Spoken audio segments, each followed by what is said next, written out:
Hi guys, my name is Elizabeth Pavilionis, and I just played a little bit of Voliere, which is another way of saying that you can play double tutting, but I will get that there in a bit. So this is the flute. It's a very beautiful instrument. It's usually played for orchestra or bands or even concerts or even weddings. So this is an amazing flute, and they actually played the flutes. Well, the first flutes were bones from the animals, and they used this in China. So it was a pretty popular instrument back then, but it was even popular in the mid 1860s.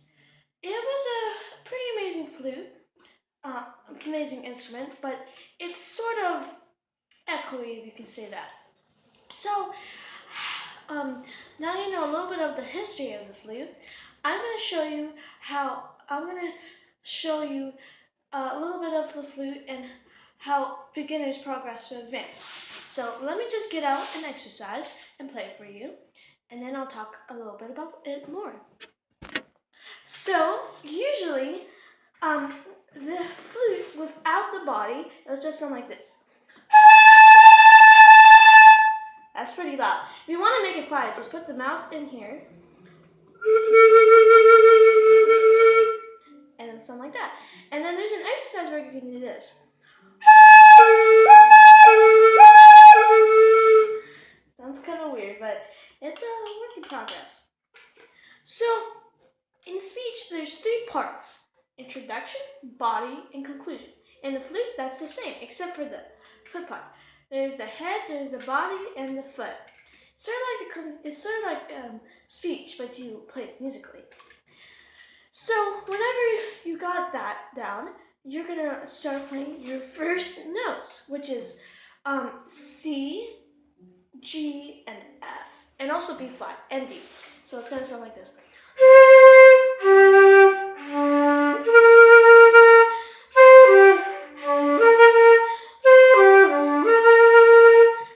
It sounds really cool.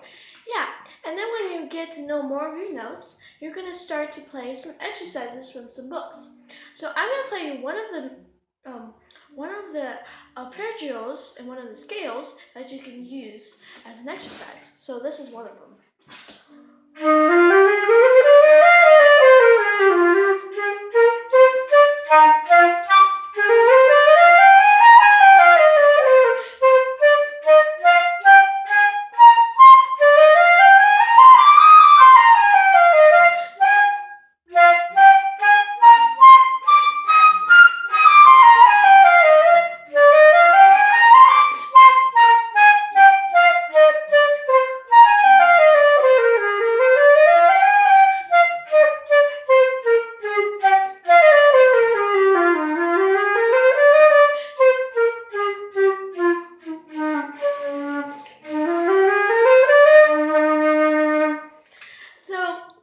Just started to play this exercise will have a lot of mistakes.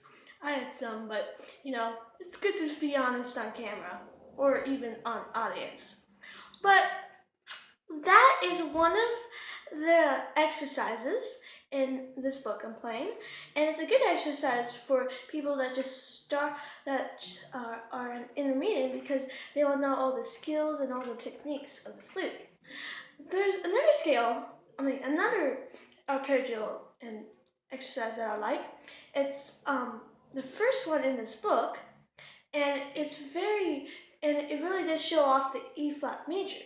If you don't know what E flat major is, that's a scale. So in the E flat major, there's E flat, A flat, and B flat. I'll play you the scale.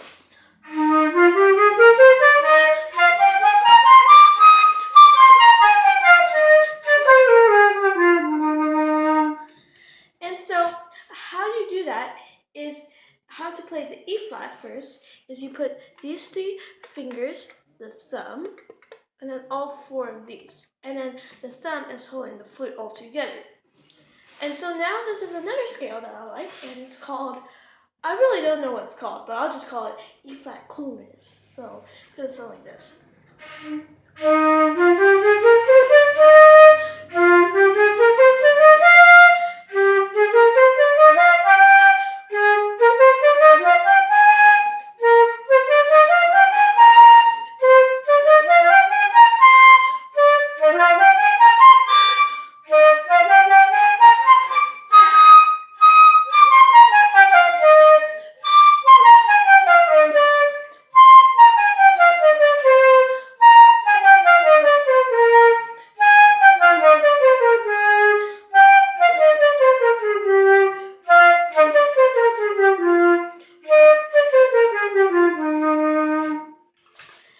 And that's another exercise that you can play, so you can get your intonation and all your fingers correct. And one more exercise I just want to play you, and this is a really good one. This is number 2. It kind of shows off a little bit of the higher range of the E flat major and the lower. It's really cool. There's another thing that's really cool about the flute that I just learned maybe this week. That the flute actually can go to 4th octave F, which is like very high, and it also can go all the way to low G, which is really cool too. So that's a little bit you know about the flute, and if you want to impress your friends, you can tell that about the flute, or something about really interesting how it was used to be wood. So yeah.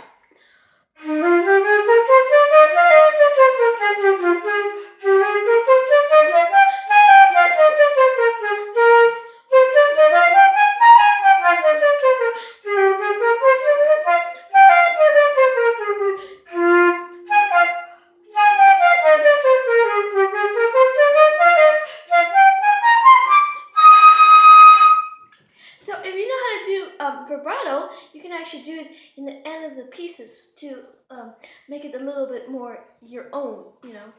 So that's another exercise that I played, and that you can play. It's a very easy exercise if you get to know the scale, but it's really easy just to play it all if you already know how to play the flute. If not, this will be a little bit hard for you, but you know, you can do it. I believe in it, and I believe in you. So now I'm going to tell you how this works. The flute is sort of like a music box, which means this is metal, and metal loves sound. It loves the echo to be sound. And if you hear a flutist play, you can notice that the sound is rebouncing from the metal, so it's actually coming from out, not from in the flute. The violin is the same, except it's wood. The violin has more of a projector. This, if you put your mouth to it, it's going to be a lot of like a projector. But it's a very beautiful instrument, so it's really beautiful. Anyway, just a little bit of it. So you can sort of say it's a music box, but not just a music box. It also can flourish its colors to many different colors and what the clarinet can do. I don't really know, but you can ask somebody who plays it.